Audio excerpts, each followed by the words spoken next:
bàbá wa Tinubu àfihàn mi ó lè má hàn sẹ́yìn, ó dẹ̀ lè hàn sẹ́yìn. Ẹ má gbára lé níyàn torí ìṣubú. Ẹ má gbára léyàn o. Èmi lè jẹ́ ẹni tó kéré, ṣùgbọ́n kinní kan tí mo dúpẹ́ lọ́wọ́ Ọlọ́run fún ni pé kò sí nǹkan tí Ọlọ́run gba ẹnu mi sọ tó jẹ́ àsọtẹ́lẹ̀ àbí Ọlọ́run ní kí n wí tí mo wí tí ò tí wá sí ìmúṣẹ. Ẹ má gbára lé níyàn. Àwọn tí ẹ ṣọ́ra fún ènìyàn láti gbára lé. Asẹni débi ògo kò ní kó má jáni bọ́ o. Àwọn olùrànlọ́wọ́ mi ni kò ní kó má dọ̀tá ẹni. Ẹni bá dákẹ́ tara ẹ̀ á bá dákẹ́. Ọ̀rẹ́ mi má gba ìsàn láàyè o. Báìsàn bá gbé ẹ sọ́lẹ̀ tó lọ sí bàárà lọ sí gbòòrò tó jẹ́ wípé ní sèmù ni. Ilé iṣẹ́ kan bẹ tí mo mọ̀ tó fi tewétegbò ṣọmọ aráyé lóore. Kẹ́mi international ni ó tọ́ lọ, wọ́n bá ẹ wá solution sọ̀rọ̀ ẹ. Orúkọ tèmi ni Pasito Olabanji Ọládàpọ̀ tí mo jẹ́ olùdarí ìjọ Christ is Coming Mega Crusade Worldwide. Lónìí mo fẹ́ kọ́kọ́ gba àdúrà fún ààrẹ wa tuntun Bọ́lá Ahmed Tinubu, èyí tí ọ̀pọ̀lọpọ̀ ń pè ní aṣíwájú. Mo gbàdúrà lórúkọ Jésù, ẹ ò ní fi àìsàn, ẹ ò ní fi lọ ní ògo, ẹ ò dẹ̀ ní agbára tí ń jẹ́ kíyàn ṣiṣẹ́ tí ó jẹ́ kíyàn jèrè. Lórúkọ Jésù, májẹ̀mú náà kò ní tẹ̀lé yín báyìí àjò. Mo dẹ̀ gbàdúrà ohun tó ṣe kókó fún yín, òun náà ni kíyàn rí ẹ̀mí fi lò. Mi ò mọ irú ẹ̀ṣẹ̀ tí ẹ ti ṣẹ̀, mi ò mọ ní tẹ́ ṣẹ̀, mi ò mọ tẹ́ dáwọ́lé tí ò dára, ṣùgbọ́n nípasẹ̀ àánú Ọlọ́run kó fi àánú kó fi dáríjì yín. Agbára tí ń bá ní jàjà láti má ṣe àṣeyọrí lórí ìtẹ́ ògo lórúkọ Jésù hàn ní lágbára lórí yín. Ìwọ̀nba ọjọ́ tó kù tẹ́ ó fi gba ọ̀pá àṣẹ lórúkọ Jésù, lórúkọ àánú gbọ́rọ̀ ìbànújẹ́ nínú ilé yín. A ò ní sunkún nítorí yín o. Ìgbà tẹ́ bá wá tún wá gbà ọ̀pá àṣẹ náà lórúkọ Jésù, agbára ọgbọ́n ìmọ̀ àtòyé láti fi ṣe àṣeyọrí Ọlọ́run yóò yọ̀ǹda fún yín. Agbára àṣeyọrí lórúkọ Jésù Ọlọ́run yóò yọ̀ǹda fún yín. Agbára tó mú ní ṣe àṣeyọrí, ìbẹ̀rẹ̀ kì í ṣe oníṣẹ́. Lórúkọ Jésù, agbára tí mú ní ṣe àṣeyọrí Ọlọ́run yóò yọ̀ǹda rẹ̀ fún yín. Mo dẹ̀ gbàdúrà ẹ ò ní ṣìyàn. Gbogbo àwọn tí ó tẹ́ ó bá ń ṣiṣẹ́, àtọkùnrin àtobìnrin, lórúkọ Jésù ẹ ò ní ṣìyàn. Ẹni tó ní ayé tó ní agbára, ẹni tó sọ̀rọ̀ rẹ̀ ní nǹkan bí ọdún méjì tí mo ti sọ pé ẹ̀yin lẹ ó débẹ̀. Ọlọ́run dẹ̀ fi àṣẹ sí torógo ní fẹ́ni tó ní gbogbo agbára.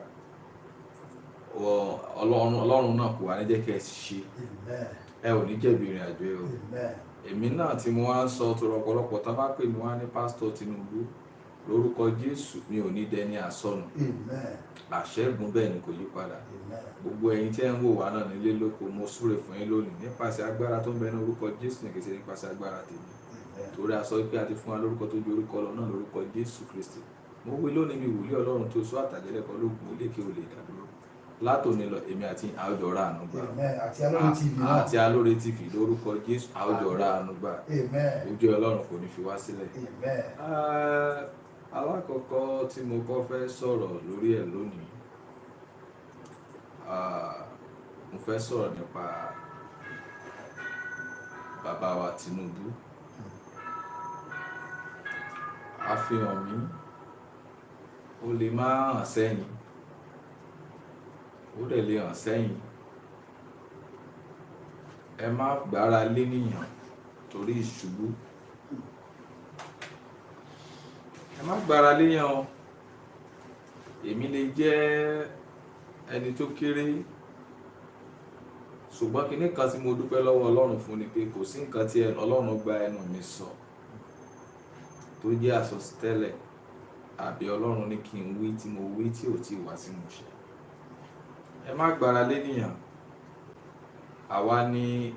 Àwa tí Ọlọ́run ń lò fún yín. Kì í ṣe pé bóyá a jẹ́ nǹkan kan, ṣùgbọ́n Ọlọ́run ló yá wa lò. Lórúkọ Jésù àwa náà nílẹ̀ ní àpáti.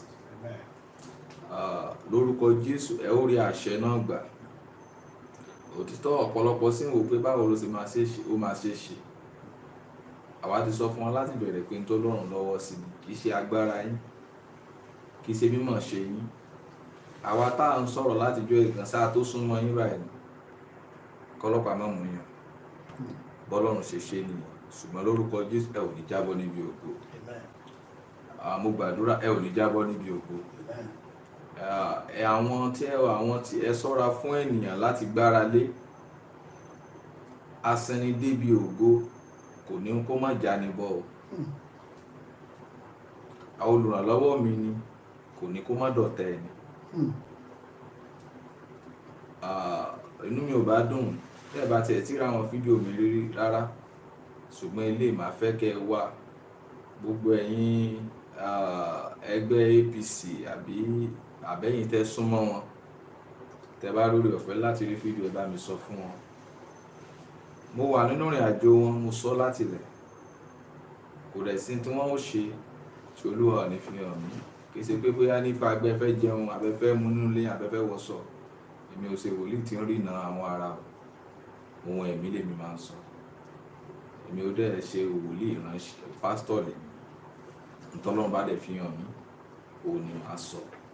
So that ẹ ṣọ́ra láti gbára lé nìyàn. Ẹ̀yin lè máa sùn kẹ́ máa jí, àwa ìlànà tẹ́ pé à ń bẹ lọ́run fún yín láàrin bí oṣù kan sẹ́yìn sísìn. Torí tí ọ̀tá pinnu fún yín ni pé by this time ó yẹ kó lódì yín ti lọ. Mo sòótọ́ fún yín lónìí. Ṣùgbọ́n nípasẹ̀ àánú àti oore ọ̀fẹ́ Ọlọ́run lẹ fi wà láyé. Ṣùgbọ́n wọn ò jáwọ́. So that ẹ má gbára lé nìyàn. Mo gbàdúrà adé ògo kò ní bọ́ lọ́wọ́ yín o. Amen. Ọlọ́run ti yọ̀ọ̀da ẹ̀ fún yín, ẹ wá gba jẹ́jẹ́, ẹ fọgbọ́n ṣe, ẹ lo òye àtọgbọ́n Ọlọ́run. Lórúkọ Jésù Ọlọ́run yóò yọ̀ọ̀da fún yín. Amen.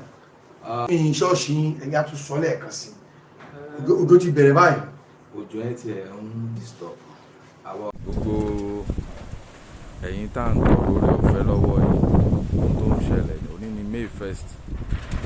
Ibi tá a bá dé lélẹ̀ bẹ́ẹ̀ ẹ ṣe lérí.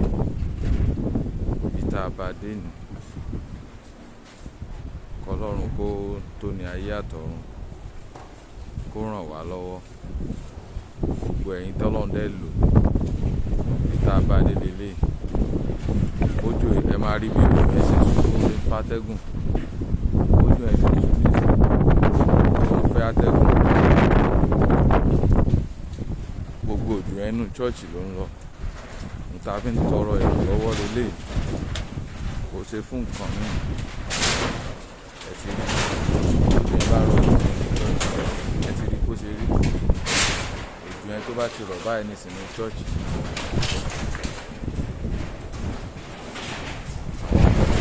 Àwọn nǹkan tá à ń tọrọ ìrànlọ́wọ́ fún sẹ́yìn náà rí bí ẹ̀rí bó ṣe ń jábọ́. A lè ṣe sáfíìsì.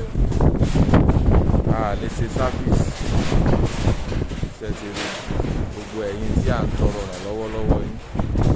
Lórúkọ Jésù ẹ jọ̀ọ́ ẹni tó bá ìrànlọ́wọ́ là ń béèrè fún ilé Olúwa. Lórúkọ Jésù Ọlọ́run tó ní ayé kò ní fi wá sílẹ̀. Ṣẹ́tì rí bí òjò yẹn bá ti ń rọ̀ nísìn, gbogbo inú bí tá wà ẹ́, gbogbo bí tẹ́rí tó sílẹ̀ ibẹ̀ lójó mi yẹn máa ń bá wọlé. Ṣẹ́tì rí òjò ló fẹ́ rọ̀ yìí nísìn báyìí. Tá pé òní ni Monday, tá pé a fẹ́ ṣe sáfíìsì ni kò sáyè sáfíìsì báyìí. Díò pé òjò yẹn máa omi máa ya wọlé ní báyìí. Omi máa ya wọlé. Òun nìkan tá fi ń tọrọ ìrànlọ́wọ́ nìyẹn. Ọlọ́run tó ní ayé tó ní gbogbo agbára kò ní fi gbogbo wa sílẹ̀. Ìrànlọ́wọ́ tó bá ní láti fi ṣe ojú mi ní èmi ní Pasito Olabanji ìrànlọ́wọ́ tó bá ní láti fi ràn wá lọ́wọ́ kójò kí Ọlọ́run kó lè bo àṣírí ilé rẹ̀. Ògo ni forúkọ Ọlọ́run. Ẹ ṣé mo dúpẹ́. ọ̀dẹ́ òtítọ́ Ọlọ́run fún mi lórí ọ̀fẹ́, ṣùgbọ́n èèyàn mélòó ló fẹ́ lọ máa tọrọ owó lọ́wọ́ àbúrò láti máa ṣe kíni, sódà ìwọ tọ́lọ́run bá kẹ́ a ní ìdìrànlọ́wọ́ ní ṣọ́ọ̀ṣì. a ní ìdìrànlọ́wọ́. account number ẹni UBA ni ẹ dárúkọ nọ́mbà yẹn lẹ́ẹ̀kan sí. 20 999 21 211 UBA. orúkọ olówó à ń bẹ̀ o. Fálékè Ọmọlára Ètù. òun náà ni ẹ ti gbẹ̀yàn káàkiri gbogbo tí ẹ ti ń wà tí ẹ ti ń gbọ́ wa. kì í ṣe pé bóyá a ní àkáǹtì church, we have sterling account which is Christ is Coming Mega Crusade worldwide, but I have a little challenge lórí àkáǹtì yẹn. with my BVN, Okay. which I'm solving the issue. I've already solved the issue. Okan Kuki First Bank can rectify issue yẹn. Wọ́n dẹ̀ fún ní $1 fún mi. Bàtà àdẹ̀ ṣiṣẹ́ bank, àmà dúró dásìkò tá a máa ń bẹ lọ́n fún wọn náà ni. So that a bá ní pé òkè kẹfọ́ wọ́n yẹn sí ní church account for now. Ó ṣe ṣe kó má bank tá a fẹ́ lò fún. La fi ń lo àkáǹtì yẹn pé bí a church ti register close to 9 years now láti register church, and we have opened the account for the church more than 6 years ago. So bóyá now la ẹ̀ṣẹ̀ àti ní account, but there is a issue, so I could say signature mi gbọ́dọ̀ wà ń bẹ̀, but because of I have issue with my BPA, wọ́n dẹ̀ rẹ̀ àti gbogbo nǹkan tán ní kí n ṣe ni mo ti ṣe. I'm expecting them to get back to me that pé ó ti wà open, so that kó owó yẹn wá lè bá nǹkan tá a fẹ́ lò fún, la fi ń pe account number yẹn ṣe pé bóyá nǹkan fẹ́ gbowó, mo fẹ́ lọ náà jẹ́ mo fẹ́ lọ ṣe kankan, and by God grace àwọn èèyàn tọ́lọ́run ti lò lórúkọ Jésù méjì tọ́lọ́run ti lò lórúkọ Jésù, mo mọ̀ pé ẹ̀yin náà ó rí àánú gbà. Òótọ́ ibi tẹ́ ràn wá lọ́wọ́ dé ibẹ̀ náà la wà. Mo mọ̀ pé Ọlọ́run náà gbọ̀sẹ̀ tó ṣàánú yẹn náà, ẹni tó bá rà àánú gbà ní ṣàánú yẹn, ẹni tó ní ló ń fún ni. Lórúkọ Jésù àtẹ̀yin tẹ́ ní àtẹ̀yin tó wù láti ṣe, Ọlọ́run yóò ṣàánú fún yín.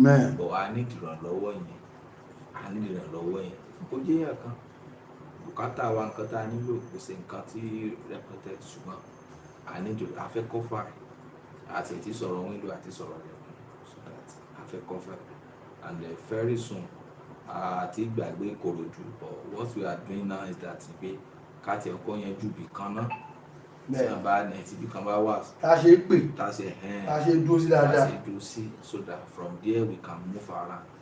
God Almighty, mo gbàdá Ọlọ́run yóò ràn wá lọ́wọ́. Àlàáfíà ni fún yín. ẹ ṣàdúrà fún gbogbo ọmọ Nàìjíríà. Nípasẹ̀ agbára tí ń bẹ ní orúkọ Jésù, kì í ṣe nípasẹ̀ agbára tèmi. Bíbélì wípé Olúwarun ti fún wa lórúkọ kan tó ju orúkọ lọ náà lórúkọ Jésù. Nípasẹ̀ orúkọ Jésù gbógun kó sì wọlé. Mo wí bí ìránṣẹ́ tó rà àánú gbà níwájú ẹ̀ tó láyé. Lórúkọ Jésù àtèmi àtẹ̀yin a ó jọ̀wọ́ kó àṣeyọrí. Oṣù tá a fẹ́ lọ mú oṣù àṣeyọrí ni ó jẹ́ fún wa. A ó ní ẹ̀rí bẹ̀rẹ̀. A ó ní ẹ̀rí àárín, a ó ní ẹ̀rí parí. Àṣẹ́gun bẹ́ẹ̀ ni kò yí padà. Mo ṣe tọrọ fún yín náà ní kórí fèmí àti ìdílé tèmi náà. Jésù Olúwa tó lùgbàlà. Àmín. tó kò ní jù báyìí lọ fún gbogbo ẹ̀yin tí ẹ ti ń wò wá ó ní ọṣẹ o ọlọ́bẹ̀ ṣe. mo rí kinní kan àrà tó dára gbogbo aráyé ẹ gbọ́, mo rí kinní kan àrà, mo rí kinní kan àrà tó lóyún gbogbo aráyé ẹ gbọ́. Ohun àrà tí mo rí o ilé iṣẹ́ màmá ní. Ohun àrà tí mo rí o ilé iṣẹ́ màmá ní. Mo rí kinní kan àrà, mo rí kinní kan àrà tó lóyún gbogbo aráyé. irinṣẹ́ tá a fi ń ṣàyẹ̀wò ara tó ń sọ gangan ibi táìsàn lúgọ sí lágọ̀ọ́ ara ti wà ńlẹ̀ ká jẹ àǹfààní ẹ̀. ẹ tara ṣàṣà máa bọ̀ ní head office wa tó wà ní 205 Faith bus stop Ẹgbẹ́dá Ìdímù road Ẹgbẹ́dá Lagos, telephone 070-5555-7577 tàbí 080-3414-7828. kàn sí ẹ̀ka iléeṣẹ́ Yemkem tó wà ní nọ́mbà 334 Ìkòròdú road Ìdíròkò bus stop Anthony Maryland Lagos, telephone 080-3485-7027 tàbí lẹ́ka wa tó wà ní nọ́mbà 2 Ṣàṣẹ Plaza Ojúbodè junction Ìkòròdú Lagos, telephone 080-2512-0600. Yemkem International aṣíwájú ni wá níbi káfẹ́ gbòógì ṣèwòsàn fún àlàáfíà ara wa.